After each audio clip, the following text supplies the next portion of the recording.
All right, hello again. This is the second part of my presentation about my master's research project about Gaussian boson sampling complexity.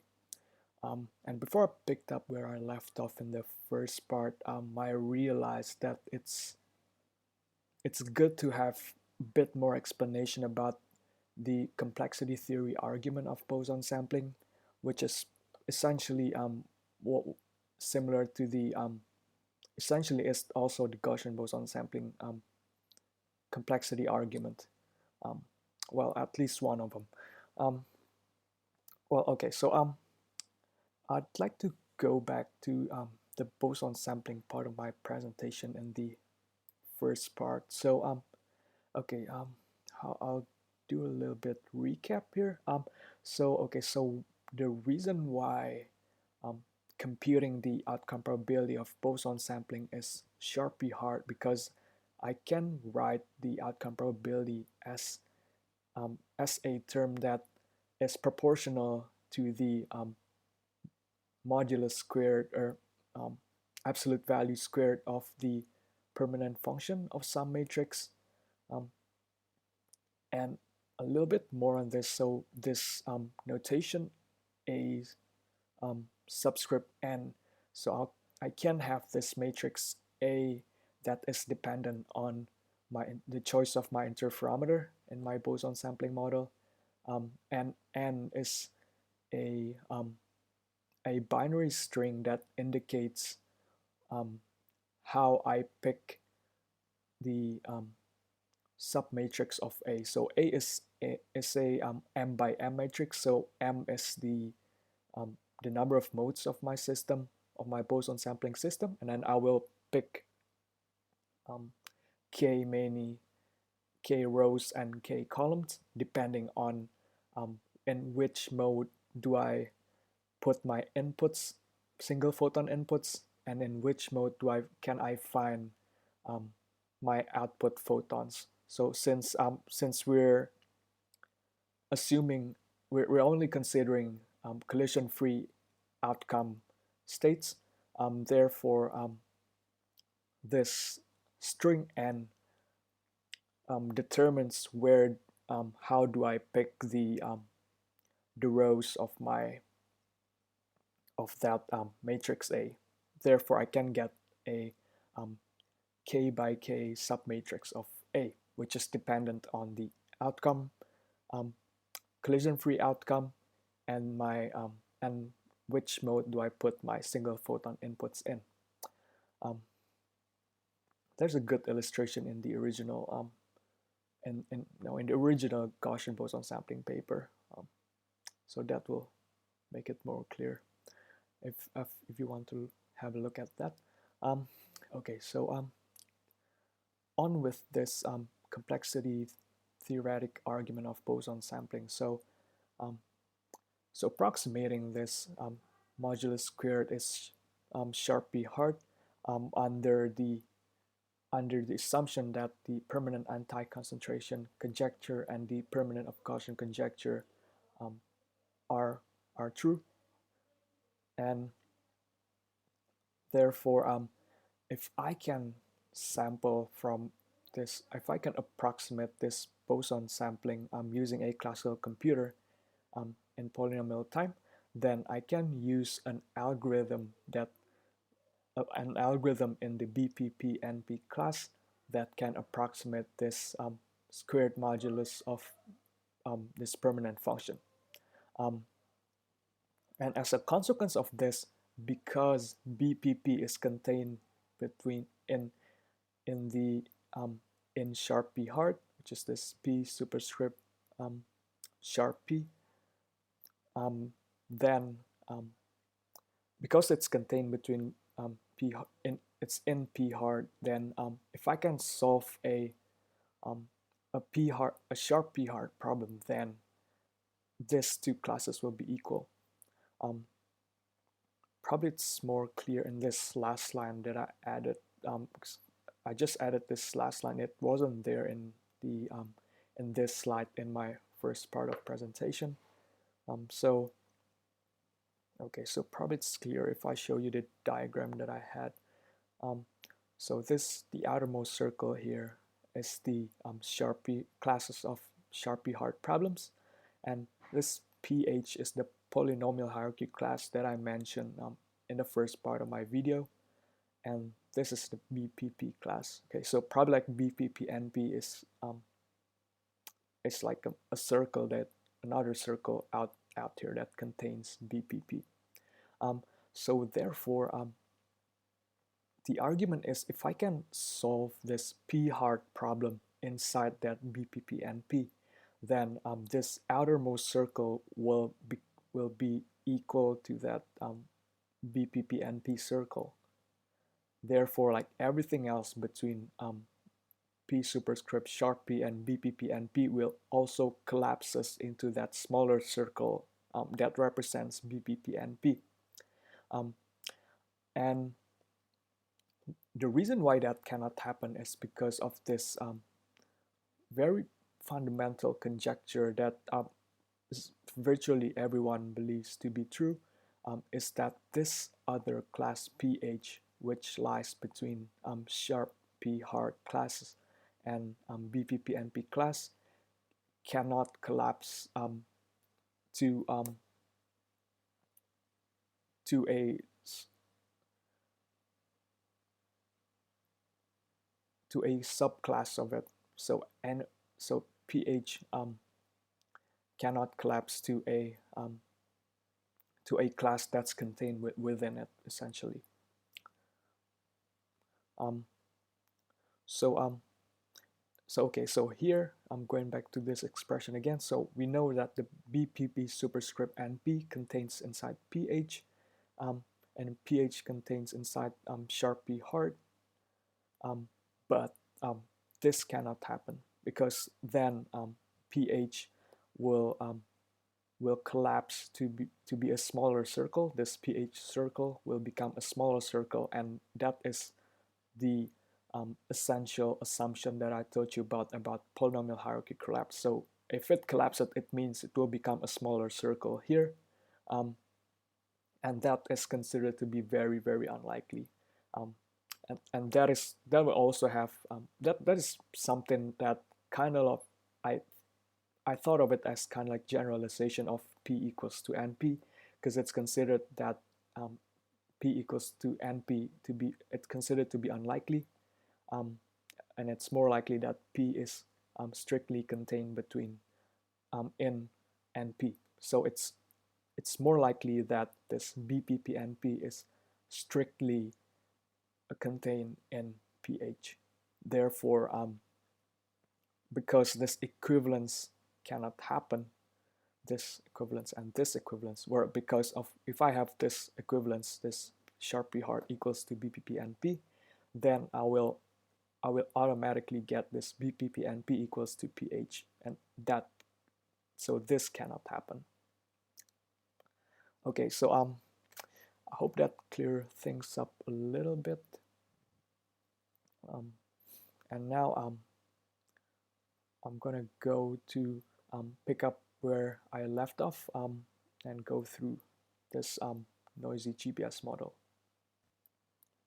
All right, so but before I actually go into the, the noisy GBS model, I'd like to go through this concept of quasi-probability distribution. So this is a function that represents a quantum state. Well, so this is it's this W superscript S function.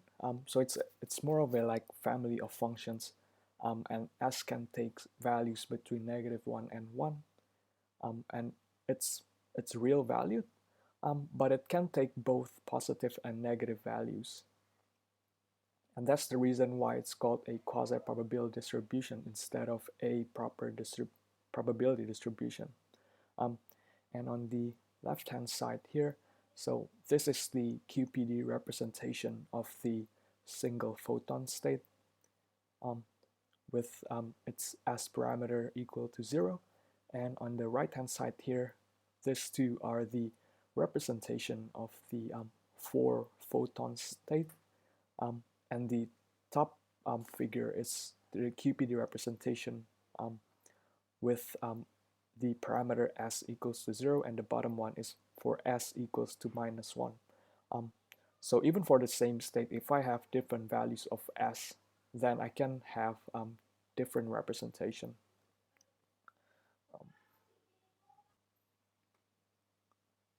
So that's a typo there. There isn't supposed to be that second pipe there before the right angle bracket. So just ignore that. All right. So okay. So why is this relevant? It's because if I have a quantum circuit here with some arbitrary input rho in and some interferometer L and some arbitrary measurement Ex, I can write its outcome probability as this integral of QPD of my measurement operator and the QPD of my state input state. And okay, so I mentioned that QPD is a quantum state representation, and more precisely, it's a representation of a operator in the Hilbert space. So this measurement operator is also an operator in the Hilbert space, similar to this rho in. So this is the input state here is essentially can be represented by an operator in the Hilbert space. So yeah, so both of them can be represented by a QPD function. Okay, so here I can represent its outcome probability as this integral of this two QPD functions. And what's nice about this formula is that if I can sample efficiently using a classical algorithm from each of this QPD function, so first if I can first sample from this QPD of my input state, and then use the sample of this to sample my outcome, the outcome from my circuit from this QPD of my measurement operator, then I can efficiently sample in classical polynomial time from this outcome probability P, which is nice. And also, although that's it's not always the case that I can sample from these QPDs, because the QPD can have negative values, and if that happens, I cannot sample from it. I just cannot sample from it because it's not a proper probability distribution. So a good intuition here is that if the quasi-probability distribution becomes a proper probability distribution, or is a probability distribution somehow, then I can sample from it. Okay, but so it was shown in these papers that with sufficiently large noise, boson sampling and Gaussian boson sampling can be simulated using this method, because these two QPDs on boson sampling and GBS will eventually be non-negative after exceeding a certain amount of noise. Then I can sample from both of these QPDs, and consequently I can sample from this outcome probability. So that's an interesting fact about boson sampling and Gaussian boson sampling. If it incurs noise, if it's not an ideal experiment, which it almost certainly is in an actual experiment. But it remains the question that how much noise, what's the maximum amount of noise that a Gaussian boson sampling experiment can take, but it's still hard to simulate that GBS experiment classically. So I made this diagram here. So what I'm trying to find here is the boundary here within this noise spectrum, where I can see a transition from of a GBS experiment from an experiment that is easy to simulate to an experiment that is hard to simulate, right? So so where it jumps from BPP to BQP here, right? In a sense, although it's more complicated than that. We have to have some assumptions that some conjecture holds, as in the um, GBS and boson sampling complexity argument. But we'll just leave that out here for a moment. Um, so I know if the noise gets large enough, then I can simulate GBS using this QPD sampling. I can sample from the QPDs, therefore I can sample from the outcome probability, but that's got to be here somewhere, excuse me, inside this BPP class. But I don't know if that QPD sampling condition, so the amount of noise that allows me to do QPD sampling, is at the boundary of BQP and BPP. So that's what I'm trying to find. So I want to, um, so that's more ambitious than what I'm actually trying to find. What I'm trying to find is just some point here in BQP, so some level of noise um, that that is as close as possible to this boundary, but still inside BQP, right? So the amount of noise that this experiment can take, but it's still in BQP. It's still hard, right? It's not in BPP. So yeah. Another question here. So if this noise condition that allows me to do QPD sampling, is that a necessary and sufficient condition to efficient simulation of sampling from outcome probability P for GBS? Okay, so to investigate deeper into the implication of noise in a Gaussian boson sampling experiment, I formulated this model called the noisy GBS model. So it's essentially the same with the original GBS model. So I have this K squeeze state inputs to my interferometer, but what differs is that my measurement here, it's still a photon counting measurement, but there is some noise in this photon counting measurement, and it's quantified by two different values. And the first one is this efficiency eta, and the second is the probability of dark counts. So what the efficiency essentially is that it's the probability, it can be thought of as a probability of my detector, which is just an apparatus to do this photon counting measurement. So the probability of my detector actually detecting a photon if there's one present in this output and this output mode. So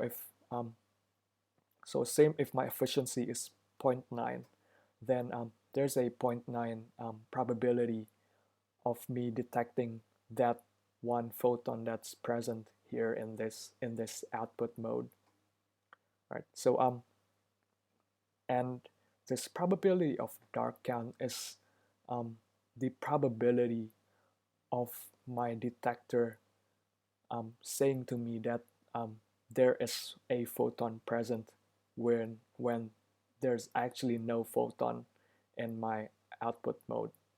So say if my dark count probability of counting one photon in this first output mode is 0.5, then if I actually have no photon here in this first output mode, there's a 0.5 probability of my detector telling me that there's a photon there. So that's why it's kind of like the probability of it's giving me an error, like for both of this quantity. All right. So I long story short, I formulated this expression for the outcome probability of my noisy GBS model. So it's a nested sum of this Hafnian functions. Okay, so this Hafnian functions that I mentioned in the first part of this video is the hard function. So calculating this is sharp p hard, and that's the reason why the GBS probability is sharp p hard to approximate. Um, so okay, so admittedly, it's still an open problem of how much efficiency and dark count. So how much what's the noise level that where I can see this transition between hard and easy simulation, right? So that's still an open problem, which can be a good future work. But what I found is that there's this model called the lossy boson sampling. So it's proposed by Aronson and Broad in 2016, and its outcome probability is also a nested sum of this permanent function, which the function that's responsible for the Sharpie hard um, approximation for the boson sampling outcome probability. And so what I have in mind is that if I can follow the the proof of this lossy boson sampling and finding the noise boundary, then um, I can do the same thing, the same proof with this noisy GBS. Okay, so the reason why I think I can use the proof technique they use in the lossy boson sampling paper is the following. So recalling the problem for GBS, so given a matrix X, which is a submatrix of B, um, now how I determine which submatrix of B to take that is equal to X is indicated by this subscript, which is a binary string. So it determines which rows and columns do I pick from B. And so I fix some V such that X is kind of embedded within B. So it's a submatrix of B. Okay. So the problem for the original GBS is to approximate this absolute value squared of Hafnian function of this B subscript phi matrix, right? So okay, so now going back to the noisy GBS, so I'd like now to rewrite the nested sum, which is the expression of the outcome probability of the noisy GBS. So I separate out all of the terms for which the argument to the Hafnian function is BV. Okay, so this is essentially the matrix X that I kind of like chose beforehand. So like the task here now for the noisy GBS is to approximate this this value, right? So this outcome probability value. So instead of just approximating this single a single absolute value squared of a Hafnian, I want to approximate this whole thing. All right, so say I have an oracle phi that approximate this noisy GBS probability, right? So this value essentially. So if I inquire the oracle, it will give me an approximation. And given some algorithm, some probabilistic algorithm T, right? So it's this algorithm T is in BPP. If I fix this oracle to that algorithm, right? So that algorithm can can perform inquiries to this oracle, and so this oracle, because it approximates this noisy boson sampling, so there is the value eta, which is the efficiency, and this value PDC of the probability of dark count that is associated with the noisy GBS that this oracle approximates, right? So there's one value of this eta and one value of this PDC that is associated with this oracle, right? So that's the value, the noisy GBS noise that this oracle approximate, right? So okay, so if I have this algorithm T that can that with an access to the oracle phi that can approximate this value, right? So this is the original GBS problem, this modulus or absolute value squared of the Hafnian function. So if I can approximate this value using this t phi, right? So this algorithm with access to oracle phi, then I can say that that I can reduce the problem of this noisy GBS to the problem of GBS, right? By the way of polynomial time. So so what that means is that this two problem so this the noisy GBS problem must be at least as hard as the problem of approximating this absolute value squared of Hafnian. Therefore, if I can find this algorithm T and some value eta and PDC such that I can approximate this, then I can found that value eta and PDC, which is the kind of like the noise amount that this noisy GBS model can take, but it's still hard to simulate this noisy GBS, and that's mainly due because the noisy GBS problem, like approximating this value, is at least as hard as approximating this absolute value squared of Hafnian. Therefore, approximating this outcome probability of noisy GBS is sharply hard. Therefore, again, using the argument of the for the original GBS and for boson sampling, if I can approximate this noisy GBS classically in polynomial time, then I can have the polynomial hierarchy collapse, which is unlikely. Therefore, classical simulation in polynomial time of noisy GBS is unlikely. So the main problem here is to find this algorithm T and this value eta and this PDC value such that I can approximate this absolute value squared of Hafnian using this algorithm with access to oracle phi.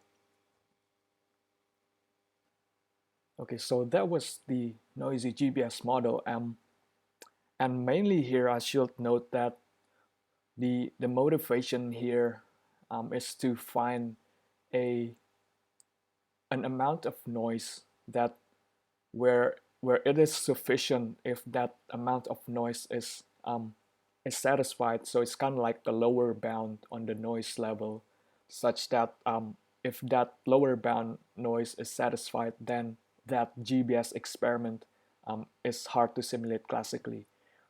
And this is because there has been no such result for GBS as far as I know. Although the only result that exists on the noise of GBS is that a noise that is sufficiently large such that that GBS experiment is easy to simulate classically, and that was the paper, the result that I mentioned a while ago, a few slides ago, on that QPD sampling, right? So eventually, the QPDs in the of the GBS of the noisy GBS experiment will become non-negative everywhere, and then it can be sampled efficiently. Yeah, and therefore it can be simulated efficiently in polynomial time using that method. All right, so okay, but again, the amount of noise for my noisy GBS model, such that this model is still hard to simulate, is still an open problem. But but I also investigated a different model to kind of like probe this noise boundary between the transition that where I can see the transition between easy and hard simulation, but it's a bit radically different, and it's called the photon added thermal state CV sampling model.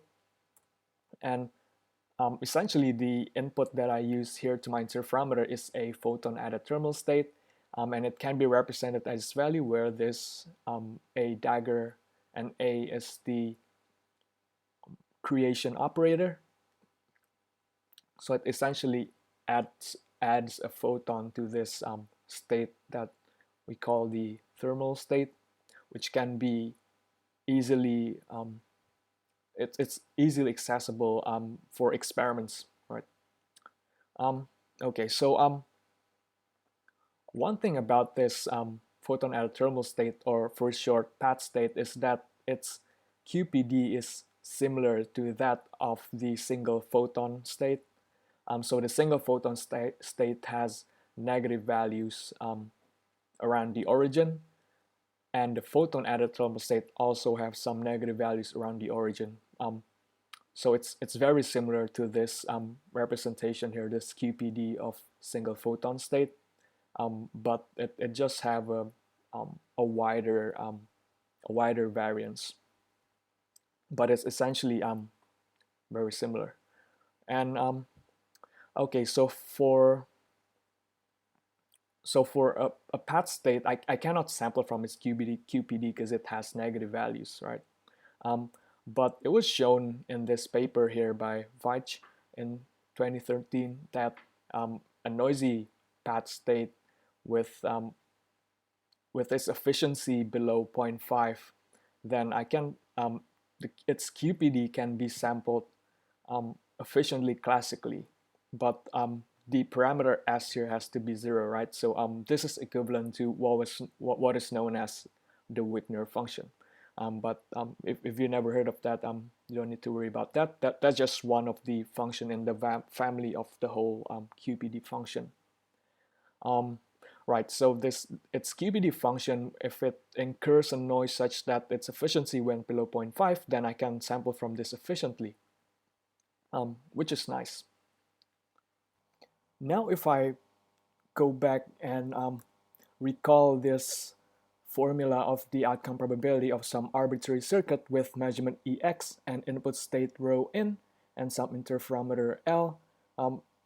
Now if I use my input state, if I set my input state as this PAT state with some noise and efficiency below 0.5, and I choose some measurement Ex such that I can efficiently sample from the QPD of the corresponding QPD of this measurement Ex with parameter S equals to 0, then I can efficiently sample from this outcome probability P. And this is mainly the motivation of me formulating this photon thermal state continuous variable sampling, or for short PAT CV sampling or PAT CVS. So what this model actually is, so I have this noisy PAT state going into this interferometer L, and at the output I use the measurement, this measurement heterodyne measurement. And the reason I chose this heterodyne measurement is because the QPD of this heterodyne measurement when S equals to 0 is non-negative everywhere. In fact, it's essentially a Gaussian distribution. So I can very easily simulate it using a classical algorithm. Right. So well, a little bit about this heterodyne measurement. So it's a continuous variable measurement, and it's pretty much like the homodyne measurement, except that it's I'm gonna have this parameter R that I have to kind of adjust, and and the actual outcome is this alpha. Okay. But we don't need to worry too much about that. So the point here is that if I set this input PAT state, the efficiency of it to be below 0.5, and I have this heterodyne measurement, and then I can simulate classically sampling from this circuit in polynomial time. Now, similar to the paper that proposes the model that the PAT CV sampling model that I formulate here is inspired by this CV sampling model from this paper in 2017, which basically is essentially the same as the PAT CV sampling model that I have here, but instead they have a photon added squeeze state instead of photon added thermal state. So I followed what they did here, and which is what they call as the reverse circuit of this. So kind of like in a sense reversing the circuit. And if I do that, then I can get an equivalent circuit model, and that's this circuit here. And if we see here, we have this vacuum state inputs, and then we have this preparation operation S, and this is precisely the squeezing operation with parameter R. And this is this is an interferometer, which is the represented by this linear operator that is the Hermitian conjugate of the linear operator L in the previous slide that represented the interferometer in the PAT-CVS model. And then I will have this this special kind of measurement that can only give me either on or off. So it's kind of like a switch. Okay, so a little bit of how I achieved this equivalence is by setting the outcome probability of alpha equals to 0 here. So the probability of me measuring all of the alphas in each output mode to be equal to 0. So it's just 0 comma R. So I can kind of like reverse it, and I can get the probability of alpha equals to 0 here is equal to the probability of me getting all measurement as on in the on state, right? Okay, so the measurement operator here, the E on, is actually the photon endothermal state operator. So so it can be interpreted that this measurement can be interpreted as some kind of like measurement with dark count and efficiency. So this dark count and efficiency values will be determined by this n bar parameter. So that's a parameter that I can tweak for my PAT state. And additionally, it also has this binomial probability parameterized by this eta. So this eta is the efficiency of my noisy PAT state. But yeah, the complete derivation of this can be found in my thesis, but so I'm not gonna go through it in detail here. And okay, so what's important here is that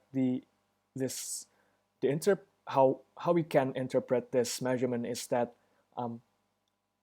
it should give me a measurement result of on if I have one or more photon in that output mode, right? And because there is some noise here, that also the noise of my PAT state, therefore there can be errors. So sometimes when there's no photon, it may give me an on measurement, while when there's a photon, it may give me an off measurement. So there can be errors. So that what happens if the efficiency is not equal to 1, if it's less than 1. But if my efficiency equals to 1, then this measurement E on can be expressed as this formula. So this can be interpreted as an ideal measurement that will always gives me on as a measurement result if there is one or more photon. So if I see one of the measurement gives me an on, then I know for sure that there must be one or more photon in that output mode. But it's not necessarily the same the other way around. So if I have a measurement outcome of off, then there might be some error. So there's some possibility that there's one or more photon. So it kind of like in more statistical lingo, it gets rid of the false positive if I have eta equals to 1, but it can still have false negative. So if we consider on as positive and off as negative. So so that was the kind of physical interpretation of um, what this model model is, what components it is composed of. So it can be kind of like be interpreted as a set of apparatus needed to perform an experiment using this model. Um, so now I'm going to go to the last part here. So I want to show the expression of the probability outcome of this kind of like reverse path CVS, or you can call it a GBS with on-off measurement. So it can be expressed as this, right? So again, this we have this dark count probability and this efficiency coefficient, and also this binomial probability. And so as I mentioned before, so this dark count probability and this efficient coefficient is determined by this n bar parameter that I can alter for my path state, and also this eta that represents the amount of the efficiency of the path state. So yeah, these two are kind of like different efficiency kind of. So okay, so the question here, going back to looking at looking at how much noise can this model take for it to still be hard to simulate classically, or even like where is the boundary, what amount of noise can where can I see the transition between easy simulation and hard simulation. And this can be formulated as this question. So again, we can try and find the value of eta and the value of n bar such that it's still hard to simulate this this model classically. And or also we can ask the question, what is the value of eta and what's the value of n bar, such that we can simulate this easily using classical algorithm. Well, so going back to that quasi-probability sampling, so if I have my path state efficiency to be 0.5 or less, and I can interpret that using this circuit by having the efficiency of this eon measurement to be below 0.5, and that's the same as having my path state efficiency being below 0.5. And I don't care about my n bar now. So but now I can simulate this efficiently, right? Because the outcome probability of this is equal to the outcome probability of this. And for the outcome probability of this, I can simulate this classically in polynomial time if I have eta below 0.5, because I can sample from the heterodyne measurement QPD, and then I can also sample from the QPD of the path state with efficiency below 0.5. So as a consequence, for this model, I can also sample from this eon QPD, and I can sample from this squeeze state QPD, because this is equivalent to that other model, to this model. Now, although finding the amount of theta, or like eta, such that this path CVS model is easy to simulate classically, is a little straightforward, but the amount of eta and n bars such that constitute a PAT-CVS experiment that is hard to simulate classically is still an open problem. But again, although um, although that's the case, because this its outcome probability can be expressed as this nested sum of Hafnian function. Again, I do believe that a similar technique to that of lossy boson sampling, which I explained a while ago, in relation to um, noisy GBS model that I've talked about in the previous section. I think using that kind of technique can lead to this noise bound that, like, closer to the transition between hard and easy classical simulation that I've been looking for. Um, but again, that's still an open problem, and I believe that it can be a good future work to improve this model. So that's it for the PAT-CVS model and how it is related to GBS. Um, and now we come to the summary part. So this table just represents where the model that I formulated throughout my project is um, in the kind of like boson sampling slash GBS list of models, I guess. So here the pattern function GBS is, which is essentially equivalent to the GBS model, but um, with except that I use this homodyne measurement and pattern function as that both of them constitute the photon counting measurement, and it's hard to simulate that if the GBS is an ideal GBS experiment. And that's my whole motivation of formulating this other two models, the noisy GBS model and PAT-CV sampling model, which are which I intended to probe deeper into where this transition between hard simulation and easy simulation in the noise spectrum.